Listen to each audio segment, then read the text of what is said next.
Vēlreiz, labdien! Labdien! Dari arī rokas pamāšanu, jā. Ļoti labi. Mēs varētu, kā tas ierasts pēc pauzēm, es šodien izlasīju ilustrētajā zinātnē, ka kustēšanās paaugstina intelektu. Jūs, jā, es zinu, jūs izkustējāties, jūs aizgājāt līdz kafijai un atpakaļ. Nē, tas ir labs sākums. Tas ir labs sākums. Bijāt arī ārā? Paceļ rokas, kur bija tālāk nekā tikai līdz kafijai. Fantastika. Tātad jūs pīpējat, es saprotu, ja?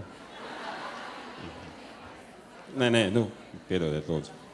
Vienalga, lai kāds būtu iemesls, izmantojiet iespēju. Tāpēc tagad mēs sniegsimies līdz griestiem. Bet tā, lai krakšs tur aizmugurē. Mēģinām, nenolaižam. Tikai tagad pievienojam smaidu.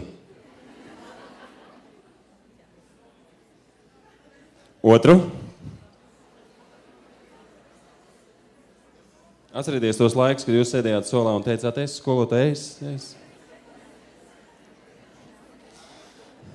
Tagad pieceļamies, lūdzu. Iedomājieties, jāpieceļās, vai ne? Aizveram acis, kas ir svarīgi, lai neskatītos uz to, kas kuram kratās, un vienkārši pakratamies tā, lai viss kratās. Aiziet. Es redzu, kurš tagad basto. Aiziet visi. Es nesaprotu, kāpēc tieši vīriešu haltūrē, ja? Paldies jums. Pavisam īsi. Kam tas vajadzīgs? Lai smadzenes apasiņotos. Ļoti elementāri. Ko es gribēju jums teikt par dienas pirmo daļu? Kad jūs pēdējo reizi tādā pārstāvniecībā visi kopā viens otru redzējāt? Pirms 6 gadiem? 8? 2008. gads?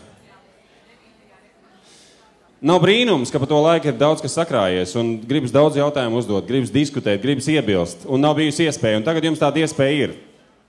Bet faktiski nav, tāpēc, ka nav laika. Vai ne? Mēs nogaidām to brīdi, kad ir konference, vai tad, kad mums ir iespēja presē parunāties, un tad dodam vaļā. Tā vietā bieži vien, lai piezvanītu, uzrakstītu draugos, piemēram, ļoti, starp citu, efektīvu sarakstu draugos. Arī ministrijā, arī tiesības sarga birojā, arī direktors, arī skolotājs ieiet draugos, pat tad, ja viņš nemāk darboties ar e-pastu. Ja? Šīs lietas ir runājamas arī personīgi, un es no savas puses varu teikt, ka tad, kad man skaidroja lietas, kas saistīts ar izglītību, viņas ir sarežģītas. Viņas var izskaidrot tikai privāti, personīgi runājot. Gan pa televīziju, gan konferencē. Tu vari tikai ieskicēt. Vispārīgi. Un katram ir savs gadījums, un manā gadījumā ir tā, un citā gadījumā ir citādāk. Tāpēc ir jārunā personīgi, privāti. Šobrīd ir tik daudz iespēju uzrunāt cilvēkus personīgi. Labdien, man sauc tā un tā. Es gribēju jums pajautāt. Dariet to. Tas strādā.